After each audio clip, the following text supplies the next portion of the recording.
In this video I'll be showing you how the swing vents in the Mazda 626 are assembled. And this is old paint, and this is just sun damage. That's all that is, sun damage. And that's before I kind of knew how to paint, but that's irrelevant.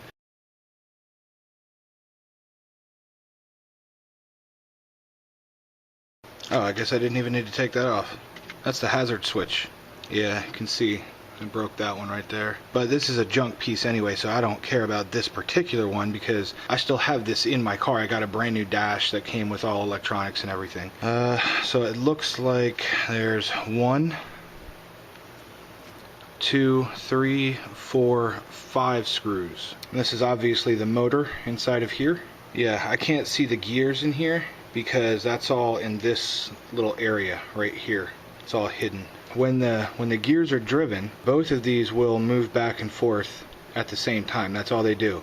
This little peg here is on another arm that goes down, goes below this arm here and gets plugged in about right there. You can barely see it, but it gets plugged in right there. And that attaches to, I'm guessing, this shaft here, just this middle one. And that is actually what turns the whole thing. As long as the motor is off and you don't have swing engaged, then you can still rotate this by hand without damaging the motor or anything like that. But you can change both independently as well, just like a normal vent. Let's say they start off like that, opposite. One is this way, one is that way. But as soon as that motor is engaged, they will automatically find each other and then swing at the very same time in the same direction. I don't know how that's done. What I can do is take this apart and maybe we'll be able to see some gears back here or see how that works. I'm a little hesitant to just rip this thing apart because I could use this as a replacement. This is a good known replacement that I could use in my car because this is what used to be in my car. This is from my car. It looks like there's a little tab there, so maybe I can force that open. This side does not seem to want to come out. I'm guessing it's because these wires are holding it in. Actually, that can't be. This is just a cover. I don't know why this cover is not just popping right off. Well, if I break it, I break it. I'm not really too worried about it. Oh, wow, the whole damn thing's coming out. There we go. Well, I did break it anyway, so, well, whatever. So, there's the cover. And this wire is taped. And this seems like it's vulcanized tape.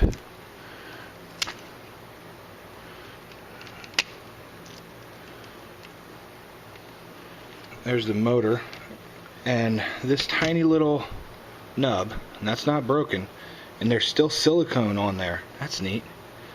So this thing is still lubricated really nice. But that tiny little nub goes into that track. If I power this by hand, this large bar here, if moved side to side,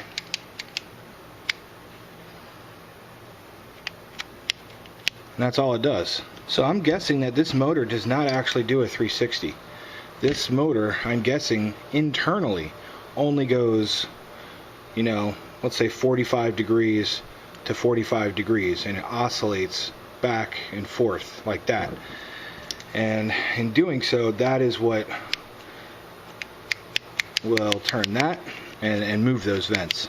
So there's the magic behind the Mazda 626 oscillating air vents. And this is going to be a 2-wire servo motor, I assume, positive and negative. This is exactly why I keep junk around in my garage as teaching aids, and now I have shown you exactly how it's put together. The mounting screws, there's 2 here, and 1 there. I'm pretty sure nothing is broken off other than from my dash. I snapped it off my dash. Screw down there, screw here, and screw there.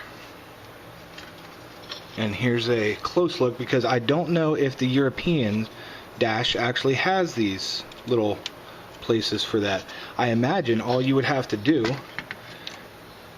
is just get the motor. I imagine it probably still has the same exact slot, but on the European version it's all just manual control, right? But all you would have to do is put in that little motor, plug it in, and now you've got a swing, but you're going to need the button as well. So if you're going to try and retrofit this into a European 626 93 to 97 GE chassis style, I would recommend that you get the motor and take a look at your vent, and if your vent has this little cutout for the motor, then you do not need to get a vent from the US. Otherwise, you will. You will need the heater module, because the heater module is what has the swing button on it. The European module does not have the swing button on it. Where the swing button is for the US model, it's not even there on the European. It's blank. And that's all there is to the Mazda 626 oscillating air vent. It's a pretty simple design, and I'm pretty pissed at Mazda for not including the oscillating air vents in the new Mazda 6. I do not want to get a Mazda 6 because it simply does not have this. And I've contacted them in many different fashions, through Facebook, through Google+. I've emailed their headquarters in Mazda USA asking to have this feature put into the Mazda 6. Obviously, the 626 is not coming back because Mazda's stupid. So if we're destined to only have the Mazda 6, then I want this feature. Otherwise, I'm never upgrading to a Mazda 6. I will keep my 626 for the rest of my life simply because of this feature. This is why I love my car. One of the many reasons why I love my car, but this is primarily it. I love my oscillating air vents. And this is as much as it costs to manufacture it. One little motor, a couple little pieces of plastic. Come on, Mazda, it's not that hard. Give me this feature and you can add me to your list of potential Mazda 6 owners. It's that simple. Okay, and here we are in the car, and this is actually Chloe's car that I have already removed most of the dash components and things. So we're just going to trace where this 2-pin harness comes out, along with all the other stuff that gets plugged into the dash. So this is all part of one continuous wiring harness. And then it goes to this long one that goes vertically. So all of these end up going vertically right here behind the dash. That is as far as I am kind of willing to trace it right now, because I've got a whole bunch of stuff in Chloe's car. So my original thought was that it was going to go straight back behind the heater AC control. And here's the swing button that I was talking about.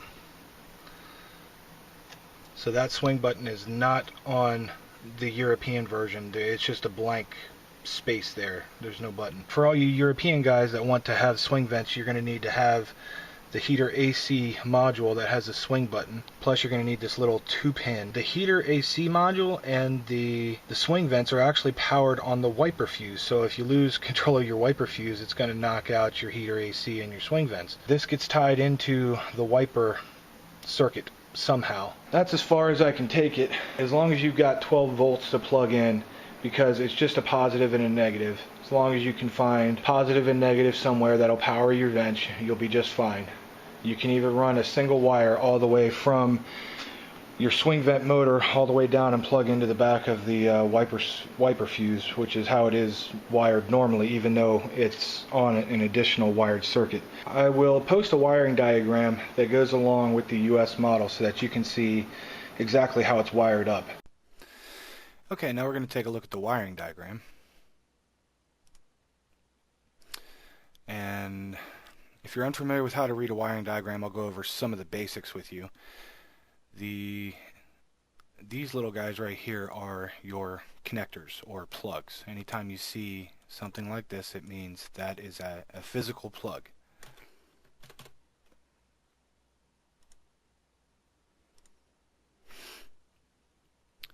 JB means joint box.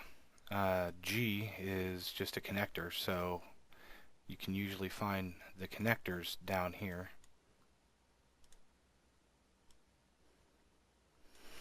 And in this case, we're going to be tracing the swing motor. The swing motor gets power from the wiper fuse.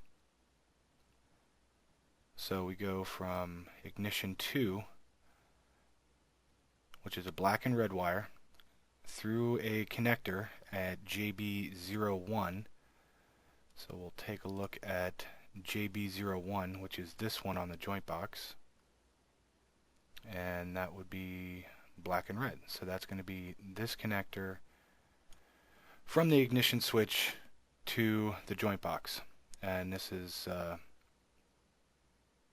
on the front of the joint box, right above where the fuses are. It's going to be right up at the top there. So it gets power right there. Goes through the wiper fuse. Yes, the swing motor is powered by the wiper fuse. So we have wiper on 13, so it's going to go from JB01 through the wiper fuse, out from JB03. So it's going to come out of this connector right here, and that's going to be a blue wire.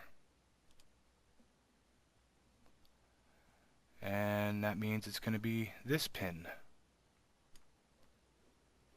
So it goes through, comes out on that one on JB03.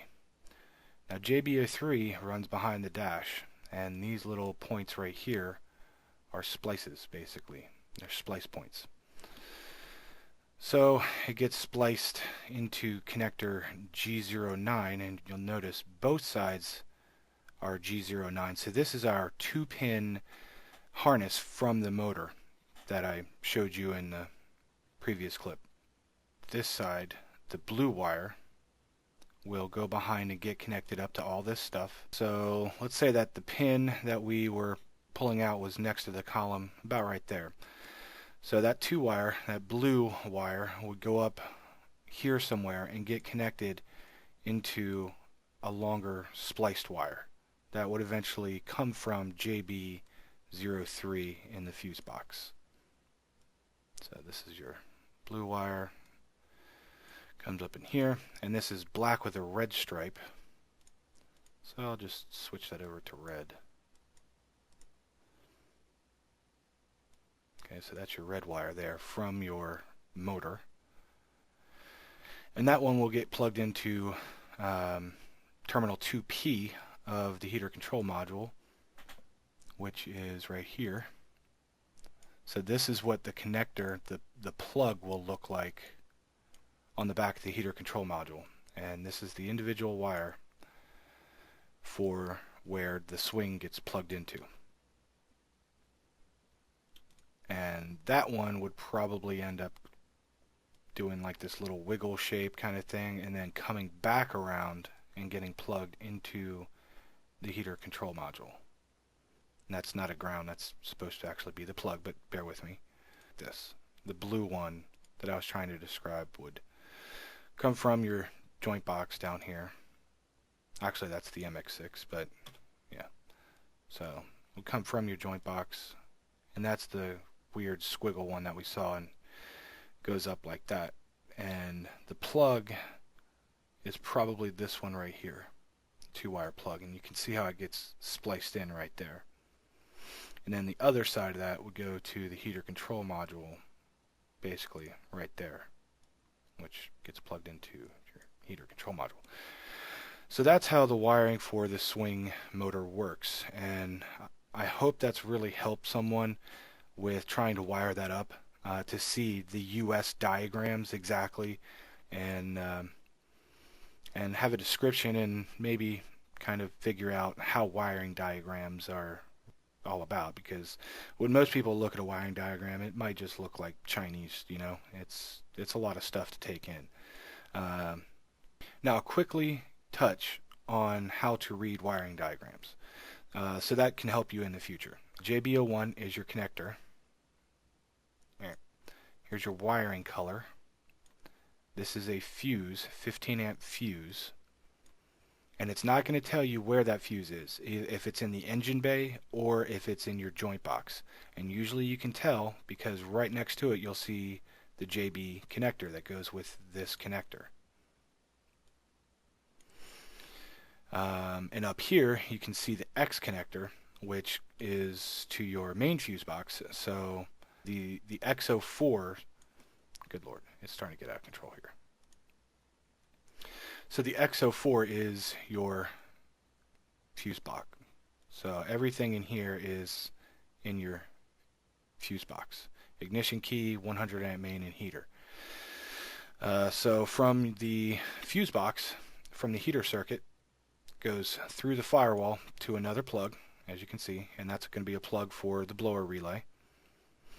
And that'll come out on another plug, which is a yellow and red, go to another connector, which is another plug, come down here, get plugged into another plug, go across here into another plug, and then finally your blower motor gets plugged up. So I hope that's helped. As you can see, these different connectors and where you can tie into the plugs and back probe different plugs to separate circuits and use your process of elimination in order to help diagnose things. You can back probe, this side of the wiper fuse and this side of the wiper fuse to see if your power or your ground signal is bad on either side. And these dotted lines are shield wires. So anytime you see these are shielded wires. And of course 2P refers to the actual plug on whatever component you're plugging into. So you come down here and you can see 2P, and that will tell you the exact wire in the plug that it's associated with. This little dot and the asterisk is for. That means it is only available on some trim levels. Not all trim levels would have gotten this feature. Now since this is a US diagram, this should be in every single US vehicle, but right here apparently it's saying that it is not. That might apply to the North American Canadian Chronos. I'm not sure why that would be an optional feature, because to my knowledge in the US every single 626 came with that. The optional feature was for the MX-6. That's what that means. The MX-6 did not come with it. So this harness is not going to be for the MX-6. However, this should be a 626 only diagram. Nope, that's the MX-6. So right here, that's why. So that did not come on the MX-6, and that's why. Down here, these are your ground locations. So every ground location has its own number. So you might see a whole bunch that come down, and they all plug into number 3, number 3, number 3, and that means they all share a common ground point. And over here there's a number 4, and the number 4 is a completely different location. And sometimes you'll see the actual ground locations here. Yeah, like right here. Here's a ground location. So right there, that is grounded to the chassis, and because it's grounded to the chassis right there, that is ground location number 3. So that makes it kind of easier to find where every single thing should be ground from the factory anyway. Now the eyes that are after the wiring color will tell you generally in the vehicle where the harness is. So this is an I for an instrumentation panel harness, and this is F for a front harness. Here are most of the harnesses. I mean, there's a lot more harnesses than that, but these are your general harnesses. So up here we have a diode. That is a diode symbol. And this is a resistor symbol. And if it's got a line through it, it means it's a variable resistor, usually a potentiometer or something like that, or maybe a thermistor. And these two mean a capacitor. So it's got all of that built into the motor so that the motor basically doesn't burn itself out or overload. As you can see, these switches, here's another good thing. This switch, since it's closed, it means it's in the normally closed state. And when fed voltage or ground, it doesn't tell you which, it would then open. Over here you have something like a fan switch, which is a multi-selectable switch. And in the normal state, by the factory, generally, it's in the off state. And then you would select low, medium, or high in order to boost up your fan speed so that you can get more AC or more heat. And the same goes for the ignition switch. As you can see, there's a lot of switches here. And it is in the normally off state. Your car is in the normally off state. And when you would switch to ACC, ignition 1, ignition 2, or start, then it would connect different circuits to do different things. And that includes energizing the engine fuse or the wiper fuse. So it's just a whole bunch of switches going on there. Then of course up here you've always got your battery just about in the top left, and everything will eventually get connected to the battery, because that's pretty much what provides power in your vehicles. Everything comes from the battery, then the main fuse, and then a main relay. But in this case, there's no main relay. It just goes straight into fuses. And that way, if anything on this circuit blows, it's going to pop that fuse. Hopefully, it'll pop that fuse before any issues happen. I'm a hands-on person. I'm a visual learner. And because I've seen and touched all of these things, I know where they are. And I can correlate them in my mind to exactly where the wiper fuse might be located. And I know exactly where the resistor pack is, and I know exactly where the AC amp, and I know where the blend door motor is, and all that stuff. But you don't know where most of that stuff is. Most likely, if you're still learning, you're not going to know where that stuff is. So that's why a lot of this just looks like gibberish, because you don't know where these things are physically located. When you learn that where these things are physically located, it makes reading wiring diagrams so much easier. I mean, you might even know exactly where in this tiny little branch that wire is located in the car. And I do, for that particular example, I know and you should know, because I just showed you in the car a little bit earlier.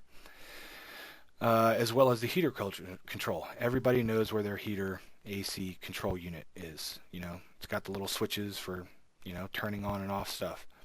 So anyway, I hope you've learned something, and I hope that's helped all of you European owners who can speak English and understand English, obviously, how to hook up your swing motor and get your swing vents going. Because in my opinion, that's a quintessential feature of the 626, and I think it's a crying shame that European owners were not given that feature. It just blows my mind, because everyone in the US is so used to having those, they would never know that people in Europe didn't get those.